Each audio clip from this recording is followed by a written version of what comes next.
We love heroes. We celebrate them. We cheer for them. And when we find a new one, someone who stands for something greater, we put them on a pedestal. And that's exactly what happened with Invincible, Mark Grayson, the teenage son of the world's most powerful hero. A kid with alien DNA, unstoppable strength, and a heart full of hope. He puts on a suit, calls himself Invincible, and tries to save the world. But there's a problem. Mark Grayson isn't a real hero. Not yet, and maybe not ever. On the surface, Invincible has everything a hero needs. He's powerful, he's brave, and he's willing to fight. But that's not what makes someone a hero. Not really. You see, true heroism isn't just about what you do. It's about why you do it. It's about how you do it. And it's about the cost you're willing to pay. Mark Grayson doesn't understand any of that. How he handles responsibility. His fights are epic. Sure, explosions, blood, flying fists. But behind every slow-motion punch is a collapsing building, a crushed car, or a civilian who didn't make it. And Mark? He rarely thinks about that in the moment. Yes, he feels bad afterward. He says sorry. He promises to do better. But the damage is done. True heroes don't just feel bad after the fact. They think ahead. They prevent harm, not just cause it and regret it. Invincible isn't reckless because he's evil. He's reckless because he's immature, because he hasn't learned what it means to hold back, to protect before you punch, and that's a dangerous kind of power. Let's talk about the elephant in the room, Omni-Man. Mark's father, his mentor, his example, and his greatest betrayal. Omni-Man isn't just a flawed hero. He's a monster in a cape, a conqueror sent to enslave Earth, not protect it. And for years, Mark grew up idolizing him. So when Mark starts fighting crime, he's not stepping into the shoes of a hero. He's following in the footsteps of a liar. He doesn't have a moral compass. He has trauma, confusion, conflict.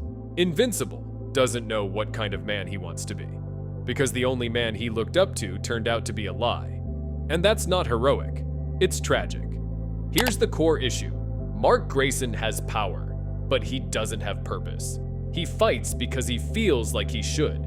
He saves people because he thinks it's what heroes are supposed to do.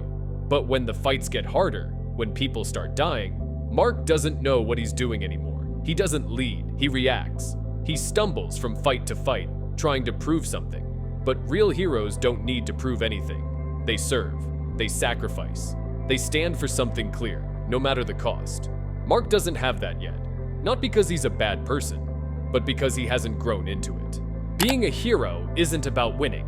It's about losing, and still choosing to do the right thing. It's about losing sleep, losing time, losing love, and still showing up to save someone else.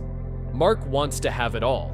He wants to date, go to college, be a good son, be a good boyfriend, and still be a world-class hero. But that's not how heroism works. True heroes give up their personal lives to protect others. Mark hasn't made that choice, not fully. And every time he tries to balance both, someone gets hurt. The most powerful moment in the Invincible series comes when Mark is being beaten by his father. Bloodied, broken, helpless, and still, he refuses to give up. He takes the pain, not because he thinks he can win, but because he knows it's right to fight back. It's heroic, but it's not enough, because that moment is reaction, not conviction. It's a burst of heart, not a foundation of character. Mark has heroic moments, but he doesn't yet have a heroic mindset. He's learning, he's growing, but he's not there yet. So what does this all mean? Is Invincible a bad person? Number. Is he on the path to becoming a hero? Maybe, but right now, in the middle of his journey, Mark Grayson is not a real hero. He's a kid with power, a young man trying to figure out who he is, a person carrying the weight of a legacy he didn't choose, while trying not to become the thing he hates most. And that's why his story matters, because it's not the story of a hero saving the world. It's the story of a boy, learning what it means to become one. Invincible isn't a real hero, not yet, but maybe, just maybe, he's getting there.